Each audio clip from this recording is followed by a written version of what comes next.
everybody, it's your favorite barroom psychiatrist, and I'm back. How lucky are you?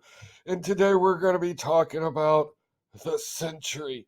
This guy is all kinds of basket full of crazy, and I couldn't wait to jump into this one. So, if you don't know, the Sentry's real name is Robert Reynolds, also likes to be called Bob.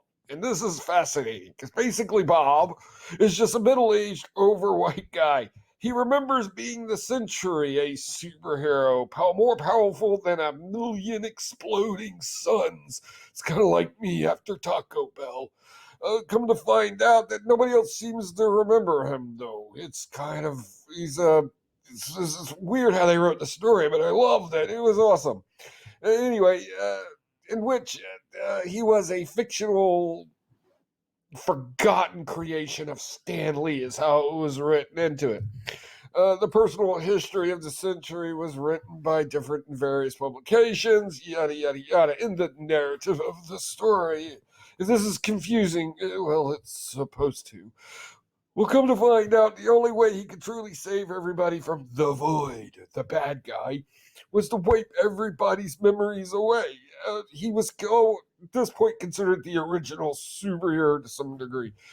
And going around after he's memorizing all this stuff later in life, he finds out that nobody remembers him or can figure out why because he'd forgotten that he wiped everybody's mind. That's right. That's the level of basket of crazy we're dealing with right now. But wait, there's more.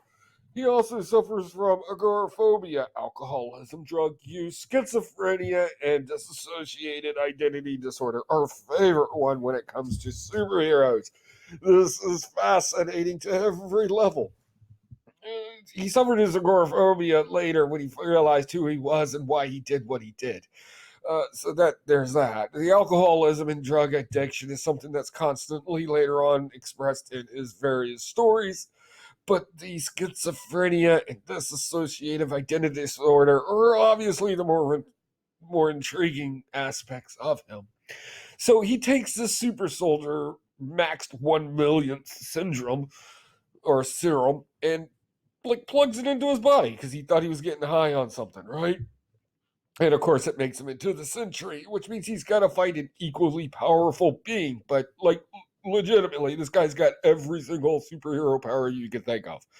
You want him to distort reality? Fine. You want him to wipe people's minds with his mind? Fine. Put thoughts in their head? Fine. Super strong? Fine. Super fast? Fine.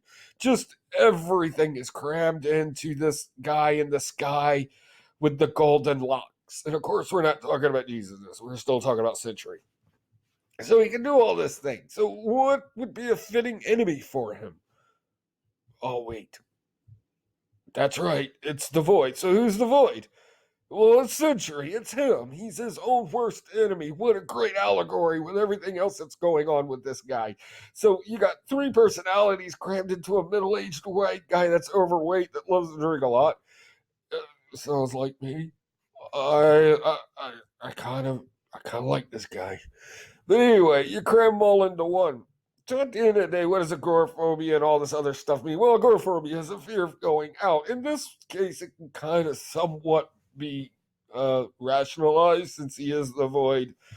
Okay, alcoholism and drug use. Well, that's just day to day living right there, as far as I'm concerned. And schizophrenia is, of course, having all these personalities inside your head, hearing voices and hallucinating and all of this other stuff, which eventually distorted itself into his dissociative identity disorder. So all in all, the Sentry is just a fascinating character, but I have to say one thing. I don't think Sentry's the real superhero in all of this. I think it's just a figment of his schizophrenic paranoia, that thing. We're paranoid. Whatever. I think Bob Reynolds is the real hero in this. In his latest run that recently came out, Bob Reynolds made himself okay with a mundane life of cooking inside of a diner and then going home at night at 6 o'clock to put on his magical helmet thing so he can let the Sentry run loose in his own brain and constantly fight back the Void so the Void doesn't actually come out into reality. sometimes the most heroic thing you can do is probably the most mundane thing you can do. And I really appreciated that storyline. I thought it was really important. That gets a little bit of a tip of the hat. So other than that, I don't have anything else, guys. Other just, have a drink and chill out. And if you have a superhero that you kind of want me to talk about on here, I'm happy to do so. Just leave a comment down below and we'll definitely blast it out there for you. You'll have a good night. Bye.